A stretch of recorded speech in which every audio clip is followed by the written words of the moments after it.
که وقت رفتنه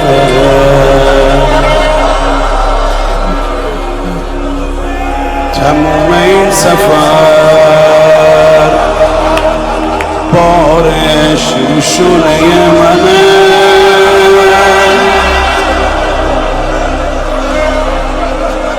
ودا بخونم برات کجا میخوای بری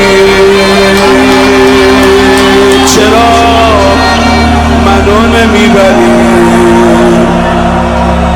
حسین این دم آخری چقدر شبیه مادری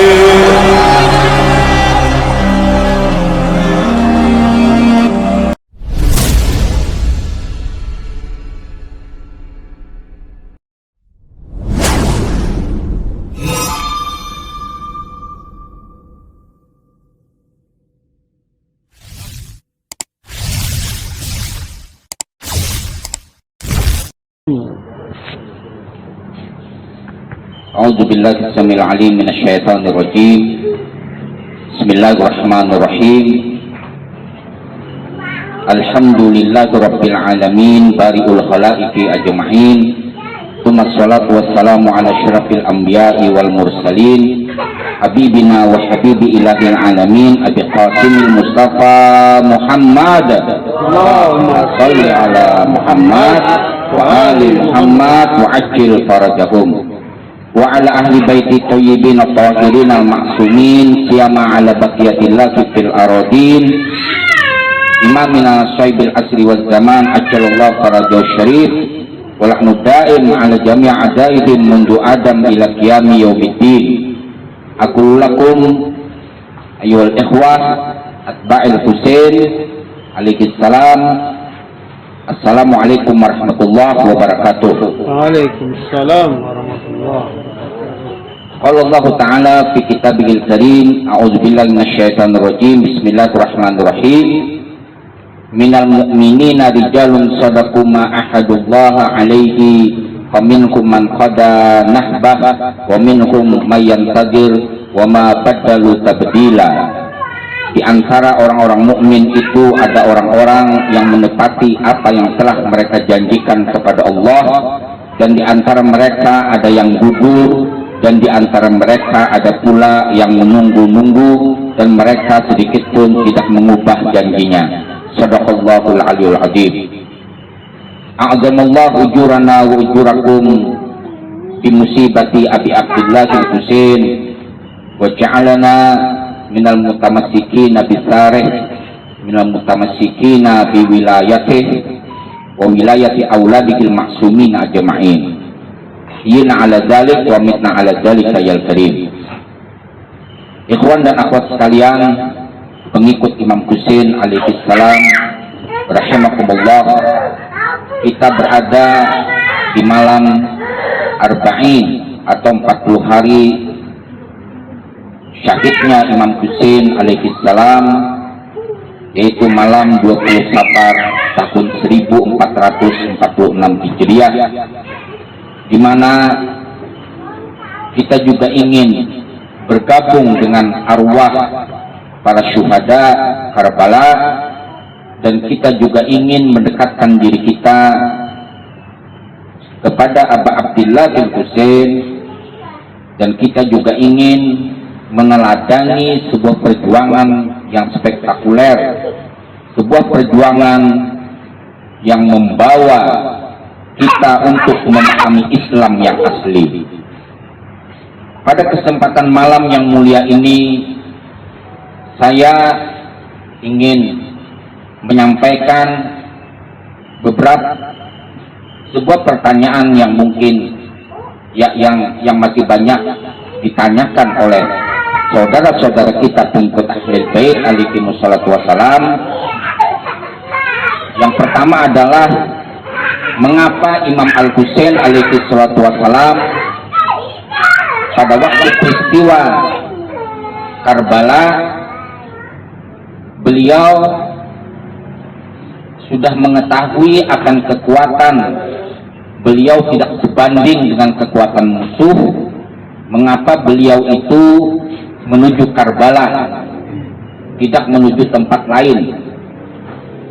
Yang pertama. Yang kedua adalah mengapa Bani Umayyah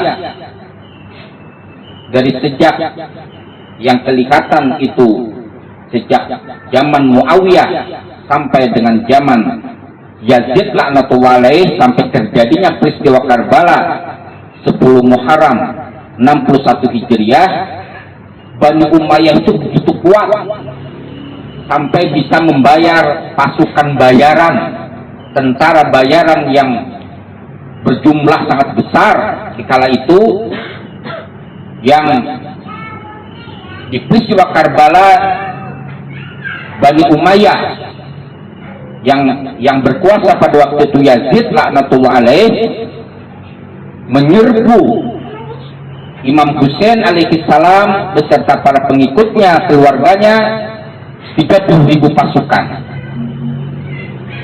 Betapa banyaknya biaya yang dikeluarkan oleh Bani Umayyah, oleh Yazid laknatullah alaih,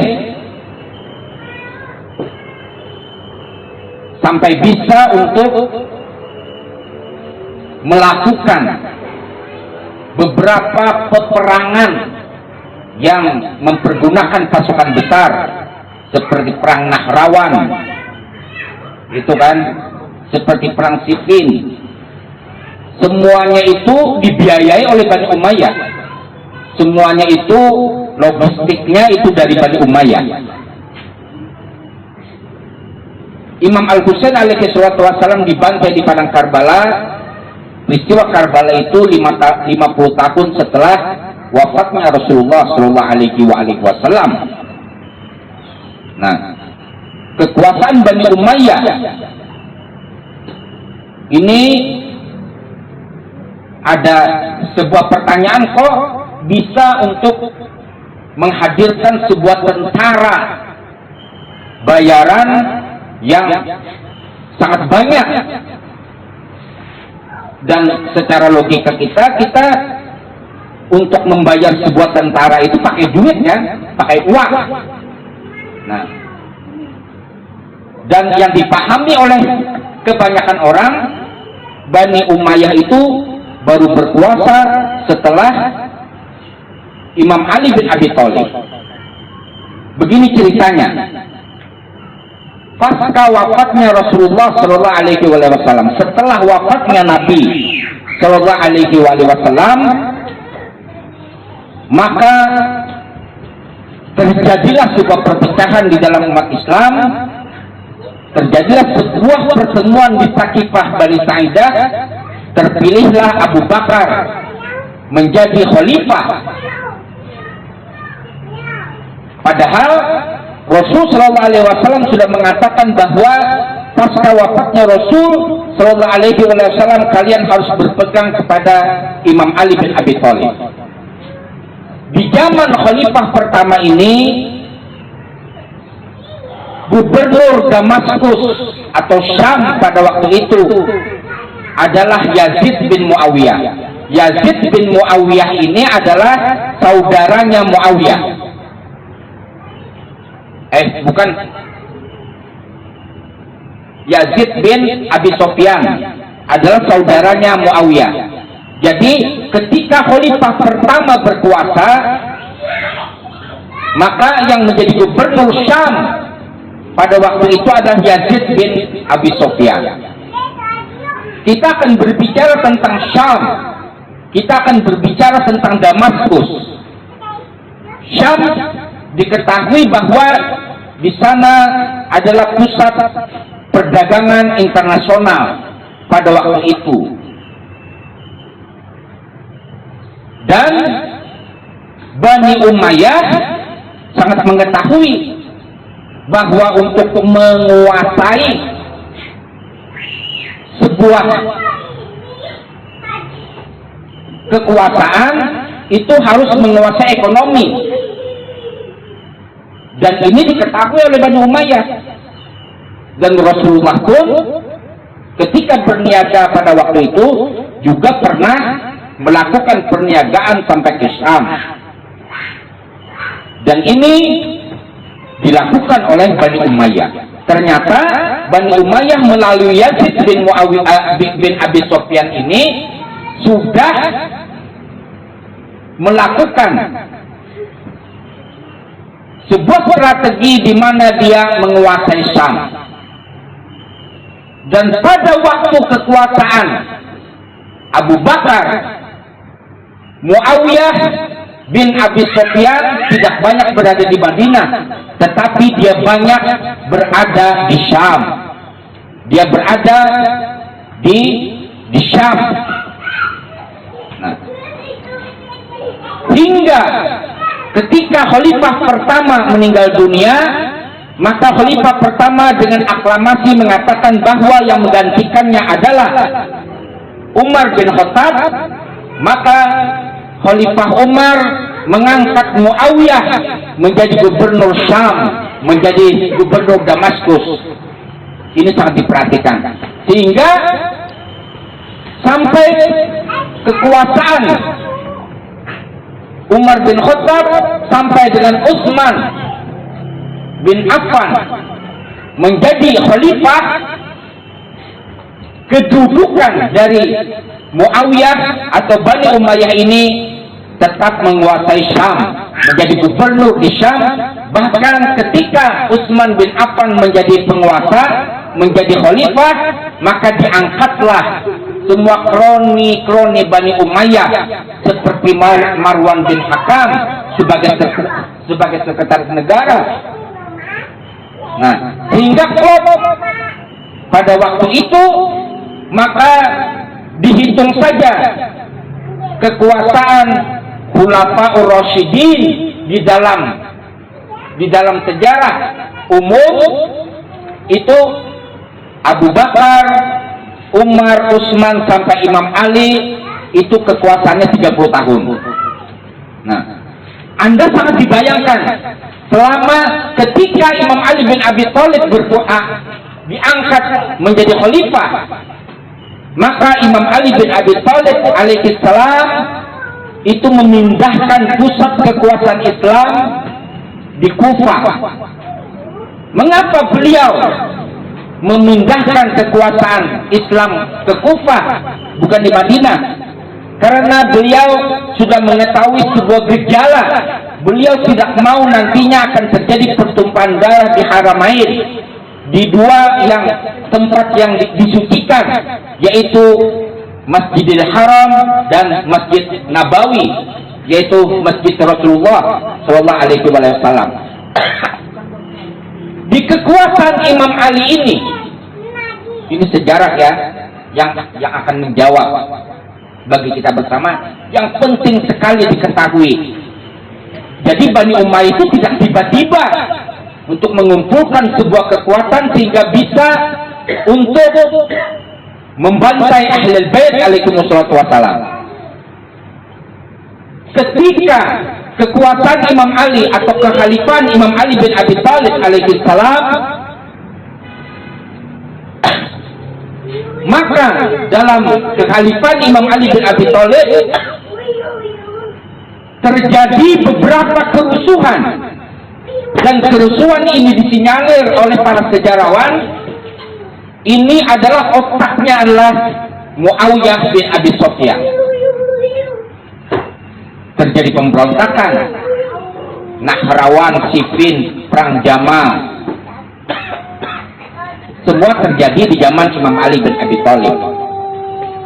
Sampai dengan Imam Ali bin Abi Thalib alaihi salatu wassalam syahid pada tanggal 21 Ramadan di tempat kepala beliau oleh seorang khawarij yang bernama Abdurrahman ibn Mulzam di Masjid Kufah.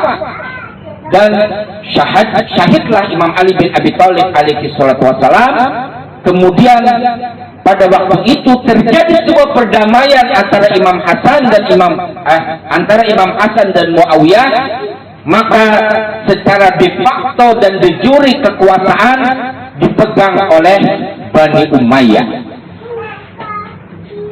yaitu yang menjadi khalifah pada waktu itu adalah Bani Umayyah. Dan perlu diketahui saudaraku sekalian bahwa Bani Umayyah ini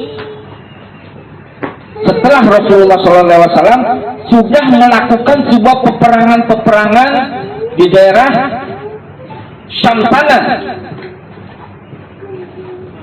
Peperangan yang dilakukannya mengatasnamakan Islam, itu kan, dan tidak salah apa yang dikatakan oleh orang-orang Barat atau orang-orang Nasrani di Barat bahwa Islam itu ditegakkan dengan pedang, tapi dalam tanda kutip bahwa yang melakukan itu adalah Bani Umayyah yang melakukan peperangan mengatasnamakan Islam, itu adalah Bani Umayyah, bukan Islam yang asli. Rasulullah dan Ahlul Bait berlepas diri dari semua itu, sehingga terkenal bahwa Islam yang dibawa oleh Bani Umayyah ini menaklukkan negeri-negeri sekitar Syam sampai ke Spanyol sana dengan pedang, dengan darah, sehingga orang-orang dipaksa untuk masuk Islam, tetapi Islam versi Bani Umayyah ditakut-takuti. Dari mana mereka mengumpulkan harta sehingga mereka bisa untuk membuat tentara ketika peristiwa Karbala 30.000 tentara. Begitu juga peristiwa-peristiwa lain, beribu-ribu tentara yang dibayar oleh Bani Umayyah. Bani Umayyah dimulai dengan Abi Sufyan masuk Islamnya itu bukan dengan hati, tetapi masuk Islamnya terpaksa. Dan tidak ada satupun dari Abi Sufyan, dari keturunan Abu Sufyan yang masuk Islam secara tulus, enggak ada.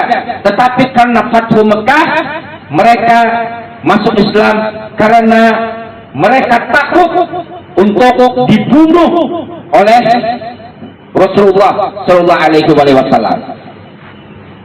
Nah, sehingga ketika mereka masuk dalam komunitas kaum muslimin, mereka ini adalah orang-orang yang membawa sebuah misi kekabilahan, membawa sebuah misi yang satu, ya, dendam kesumat yang mereka akan lakukan terhadap Rasulullah dan keluarga Nabi Sallallahu Alaihi Wasallam.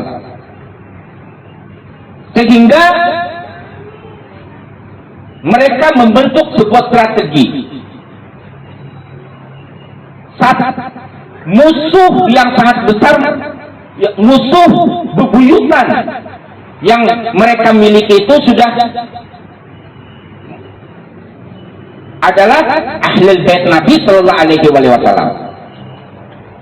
Sehingga ketika Rasulullah meninggal dunia, pertama kali yang diputuskan mata rantai dari Ahlul Bait itu adalah ekonomi.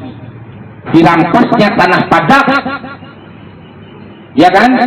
Dirampasnya tanah Padak, dikatakan bahwa Rasulullah SAW tidak meninggalkan apa-apa kecuali apa yang ditinggalkan Rasulullah adalah sedekah untuk umat.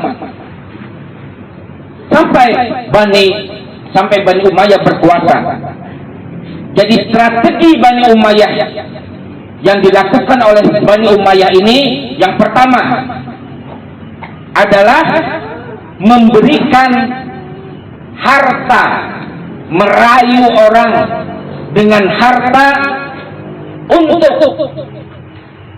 membenci keluarga Rasulullah SAW, atau untuk memberontak terhadap Ali bin Abi Thalib, untuk memberontak kepada Amirul Mukminin Ali bin Abi Thalib, diiming-imingi dengan harta. Yang kedua, mereka melakukan sebuah strategi menakut-nakuti atau teror. Kalau orang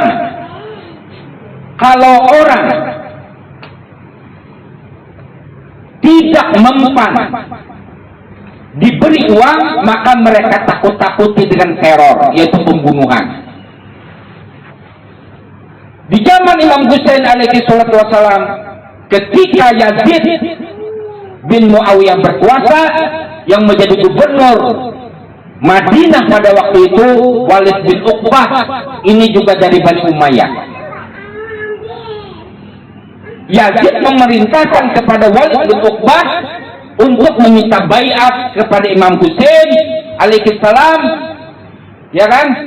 Dan Walid bin Uqbah ketika menerima surat dari Yazid untuk memerintahkan Imam Husain alaihissalam berbaiat kepada Yazid, Walid bin Uqbah ini sudah ketakutan. Mana mungkin seorang Al-Husain alaihissalam mau berbaiat kepada Yazid? Perlu untuk saudara-saudaraku ketahui, Muawiyah bin Abi Sufyan ini seorang pelit, seorang yang licik, yang ulung, politikus licik ulung, ya kan? Seorang politikus licik ulung. Dia berpengalaman terhadap sebuah teror yang dilakukannya kepada pengikut Ali bin Abi Thalib, kepada pengikut Ahlul Bait alaihi wassalatu wassalam. Tetapi tidak dengan Yazid. Yazid ini adalah seorang yang tidak berpengalaman. Dia dilahirkan di istana, dia tidak pernah kemana-mana. Akhirnya kalau di zaman Muawiyah bin Abi Thalib, kalau di zaman Muawiyah bin Abi Sufyan, dia mengatakan atau memberikan sebuah strategi bahwa kalian harus memaksa seluruh penduduk kaum muslimin di seluruh negeri itu untuk takluk kepada Bani Umayyah.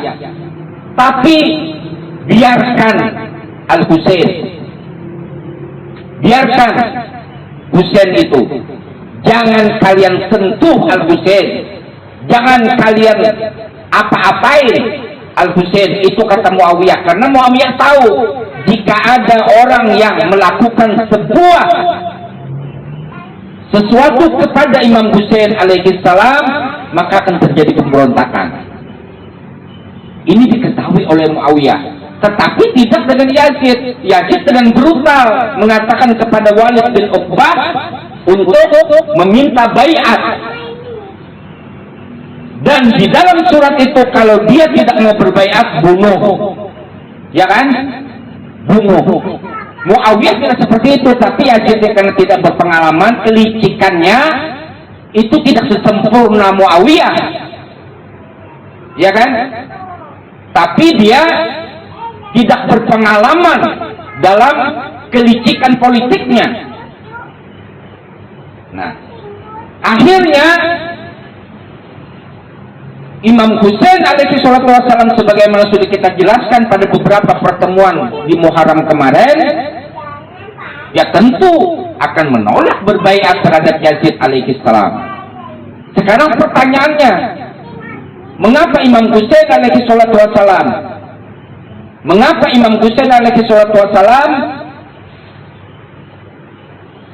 justru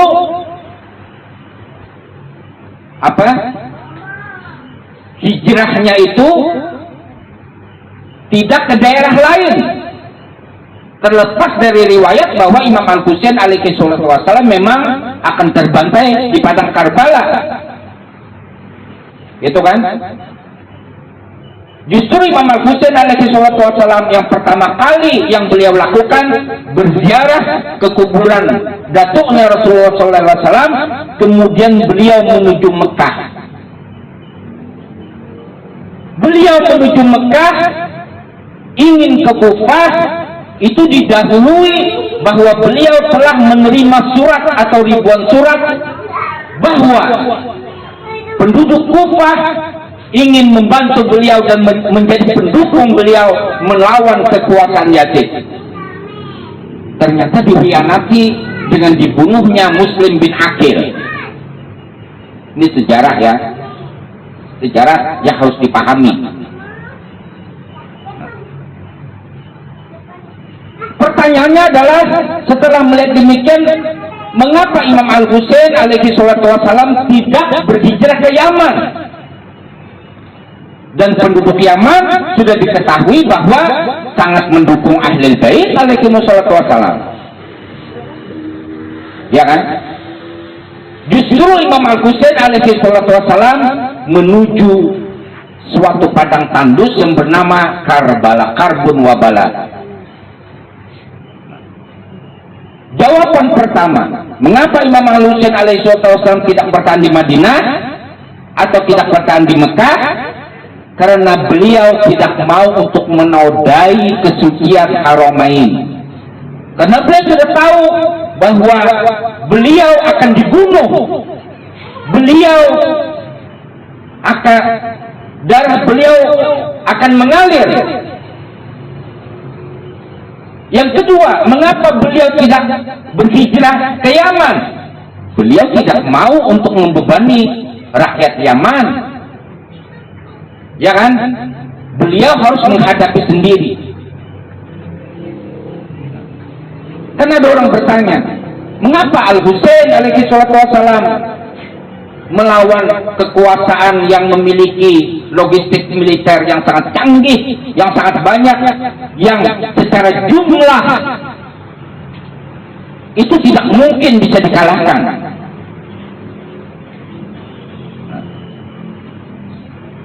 Yang kedua, mengapa Imam Al-Husain alaihi salatu wassalam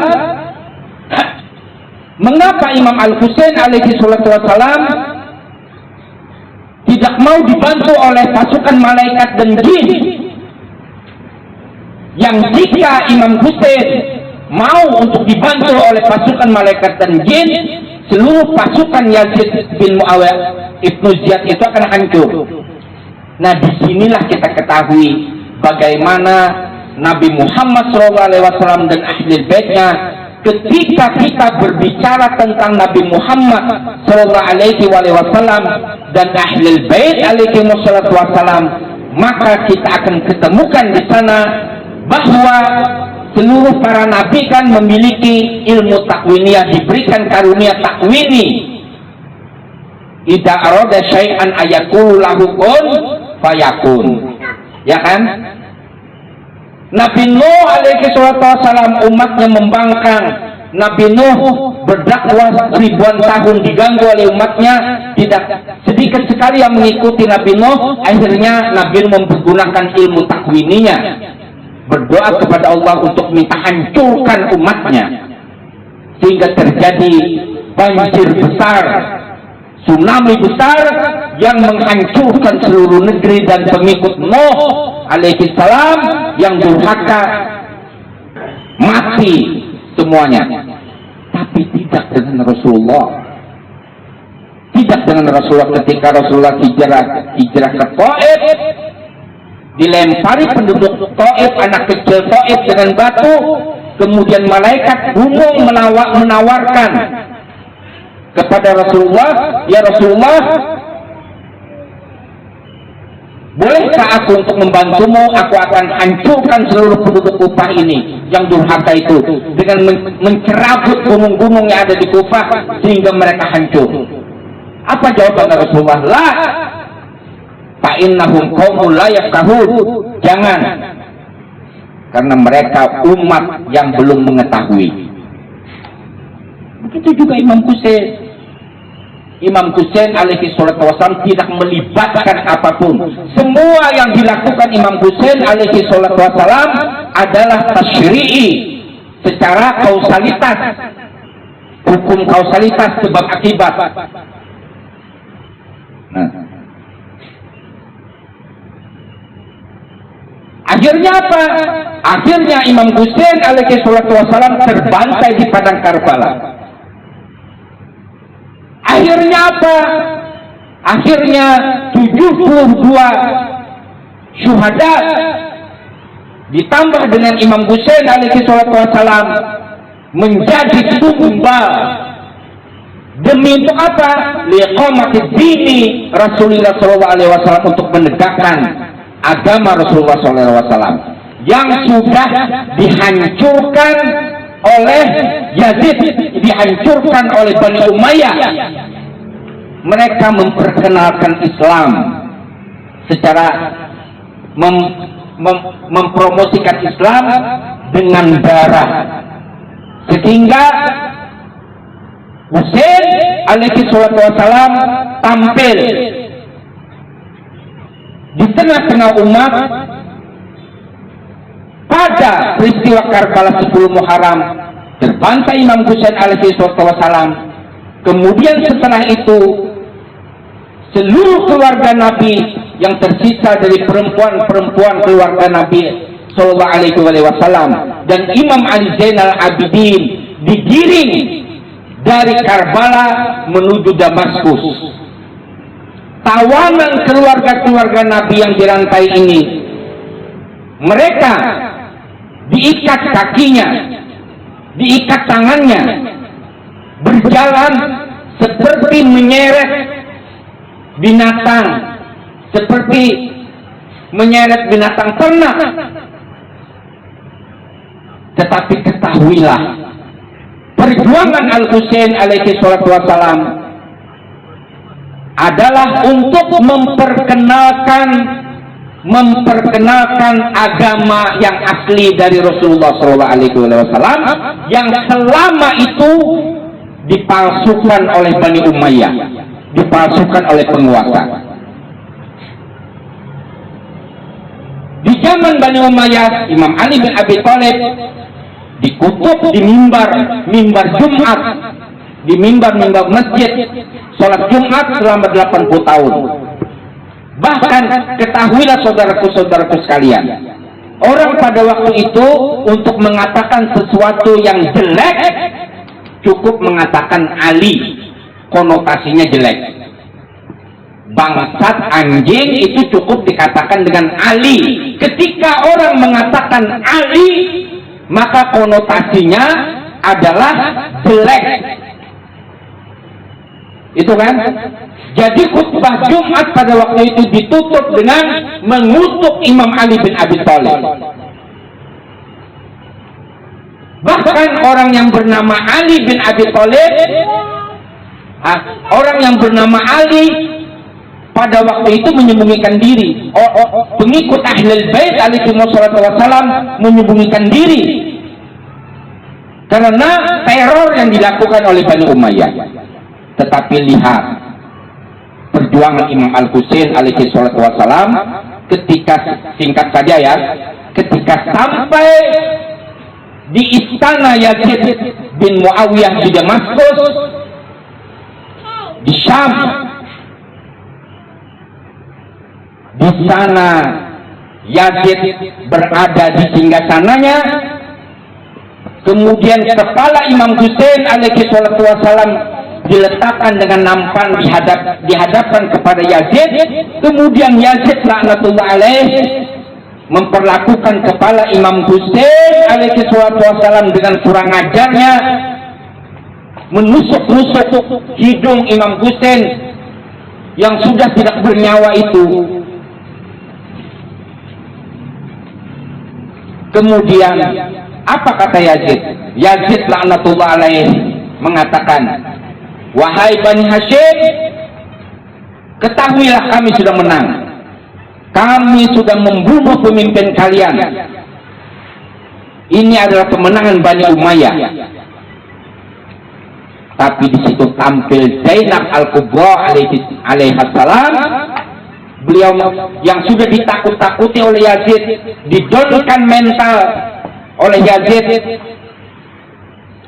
bahwa Yazid mengatakan bahwa Bani Umayyah, bahwa seluruh Bani Hashim itu sudah kami bunuh, kami hanguskan, kami sebagai pemenangnya.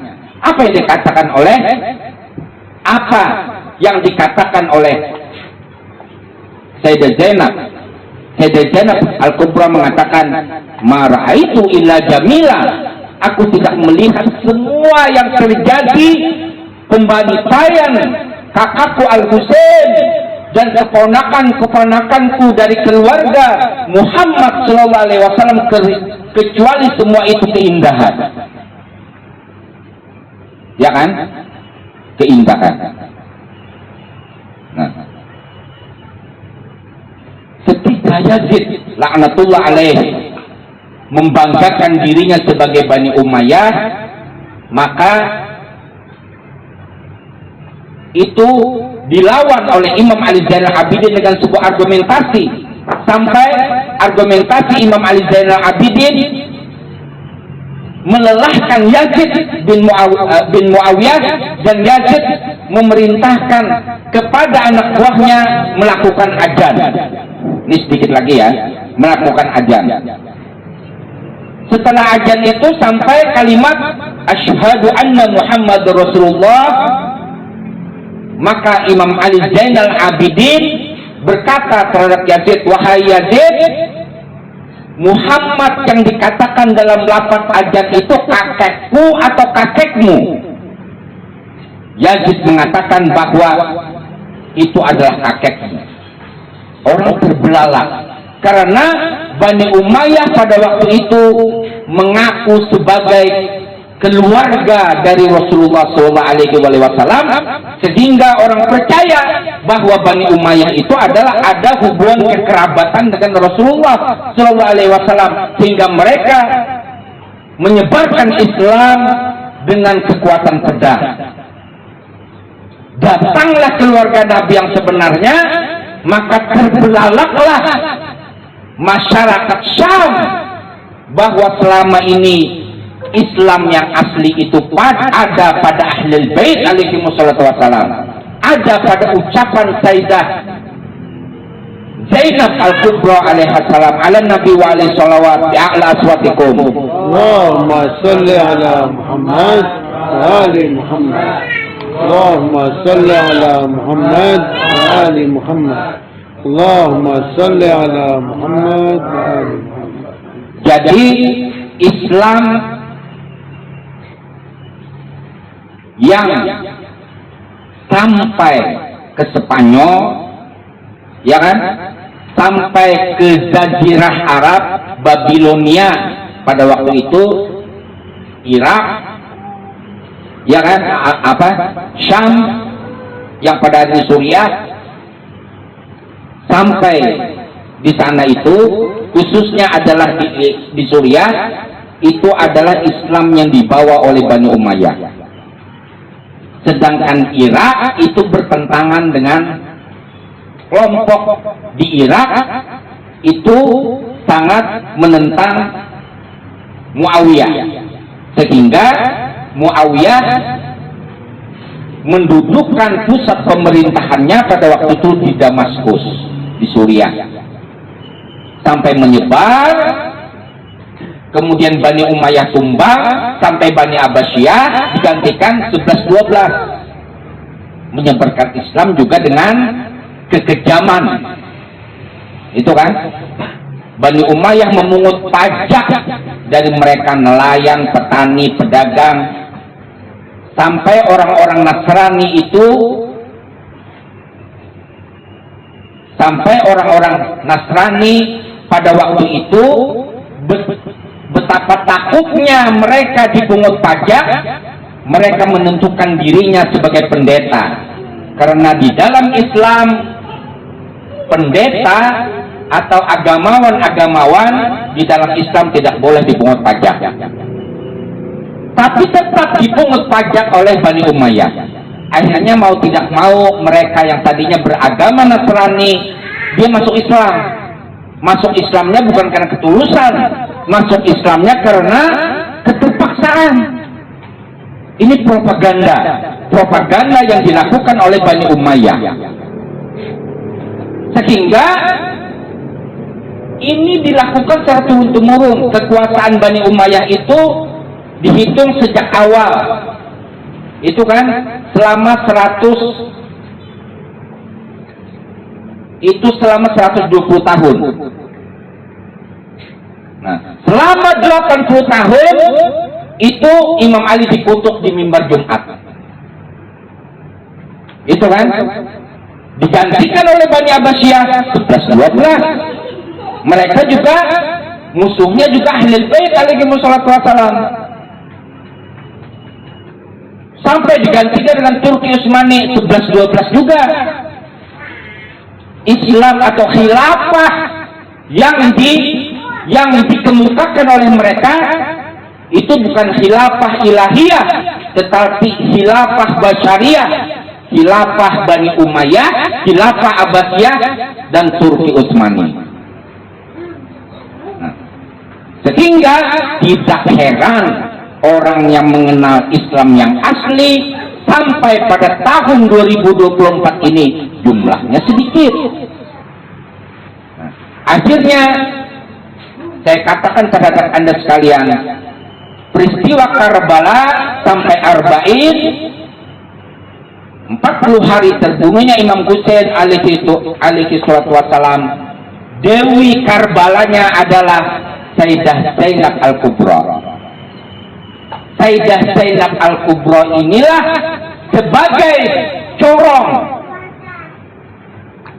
sebagai juru bicara Rasulullah Shallallahu Alaihi Wasallam untuk mengenalkan siapa saja Ahlul Bait alaihi wasallam, siapa saja yang membawa Islam yang benar. Akhirnya orang tersadar, ya kan? Akhirnya orang tersadar. Selama orang tidak mengikuti Ahlul Bait alaihi wasallam, selama orang tidak mengikuti Islam Muhammadi, Islam yang dibawa oleh Rasulullah, dilanjutkan oleh keluarga Rasulullah SAW, maka seseorang akan mengalami disinterpretasi tentang Islam. Orang akan mengalami kesalahpahaman tentang Islam. Ini harus dicatat. Sayyidah Zainab alaihissalam tampil untuk menjelaskan itu kepada penduduk Syam. Akhirnya mereka itu kebingungan. Ternyata keluarga Nabi itu adalah Imam Ali Zainal Abidin, Sayyidah Zainab, bukan Yazid. Itu kan? Maka Karbala adalah darah mengalahkan pedang. Peristiwa Karbala itu adalah darah mengalahkan pedang. Kesimpulannya adalah dari sejak Nabi Adam sampai dengan Nabi Muhammad SAW, kebenaran dan kebatilan itu selalu bertempur, ya kan? Kebaikan dan keburukan itu selalu bertempur, tidak bisa bersatu. Wala talbisul haqqa bil batil wa taktumul haqq wa antum ta'lamun. Jangan kamu campur adukan antara hak dan batil, dan jangan kamu tidak mengatakan Allah sedangkan kamu tidak mengetahuinya. Jangan menutup-nutupi kebenaran sedangkan kamu mengetahuinya. Imam Al-Husain alaihi salatu wassalam, kalau ada sebuah pertanyaan, mengapa Imam Al-Husain tidak memperhitungkan? Imam Al-Husain alaihi salatu wassalam, sebagaimana saya katakan tadi, beliau hanya mau memberlakukan hukum tasyri'i, hukum kausalitas, menjemput takdir dengan ikhtiarnya. Menjemput takdir dengan ikhtiarnya. Nah, kalau Imam Al-Husain alaihi salatu wassalam hijrahnya ke Yaman, tentu akan didukung oleh penduduk Yaman. Didukung oleh penduduk Yaman. Dan kalau Imam Al-Husain alaihi salatu wassalam menerima pertolongan dari malaikat dan jin, tentu pasukan itu akan hancur semuanya. Tetapi pertanyaannya, di mana ujian? Ahasiban nasu ayatruku ayakulu amanna fahum la amanna fahum la yuftanun. Apakah manusia itu dibiarkan begitu saja mengatakan kami beriman sedangkan mereka tidak diuji? Jadi itulah adalah hidup ini adalah ujian. Keimanan adalah sebuah ujian. Dan Imam Husain alaihi salatu wassalam telah memenangkan ujian tersebut dan telah memberitahukan kepada seluruh dunia bahwa akan kebenaran, bahwa dimanapun kejoliman menancap, maka seorang yang memiliki hati nurani dan mengetahui akan kebenaran, dia akan melawan segala kejoliman tersebut. Maka oleh karena itu, saudaraku-saudaraku sekalian, ketika Anda menjadi pengikut Ahlul Bait alaihi wassalatu wassalam, keluarga Nabi alaihi salatu wassalam, maka kita selalu akan mendapatkan ujian sebagaimana peristiwa-peristiwa yang terjadi pada para imam Ahlul Bait dan pengikutnya. Mereka selalu termarginal, tersisihkan, terintimidasi, bahkan nyawa sebuah taruhannya dengan mereka itu. Semoga Allah Subhanahu wa taala menjadikan kita sebagai orang-orang yang selalu berpegang teguh kepada kebenaran Ahlul Bait keluarga Rasul sallallahu alaihi wasallam, apapun resiko yang akan kita hadapi. Karena hidup ini sekalipun kita itu berada di kekafiran, tentu kita akan mendapatkan ujian kehidupan. Tetapi ketika kita berada dalam kebenaran, maka kita akan mengerti bahwa ujian yang kita lakukan, yang kita hadapi, itu memiliki konsekuensi ketika kita itu berhasil dalam menempuh ujian kehidupan, dalam memegang keimanan yang benar kepada Allah dan Rasulnya, maka kita akan menjadi sukses. Ulaika humul faizun. Oleh karena itu, sebagaimana saya katakan tadi secara runut, bahwa Bani Umayyah memiliki kekuatan seperti itu bukan secara tiba-tiba, tetapi dia sudah membangun puluhan tahun. Oleh karena itu, Al-Quran memerintahkan kepada kita apa? Wa'iddu lahum mastata'tum min quwwati wa min ribatil khaili turhibuna bihi aduwallah wa aduwakum. Orang-orang yang beriman harus persiapkanlah. Wa'iddu lahum mastata'tum, persiapkan sekuat daya upaya. Mastata'tum. Pengikut Ahlul Bait harus bersiap diri secara maksimal. Mastata'tum, min quwwatin, dari kekuatan. Turhibuna bi aduwallah wa aduwakum, yang akan menggentarkan musuh-musuh Allah dan musuh-musuh kalian.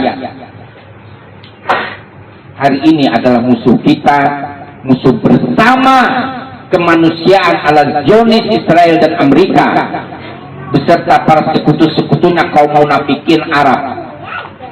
Nah, untuk mempersiapkan itu bagaimana? Hadirlah Republik Islam Iran.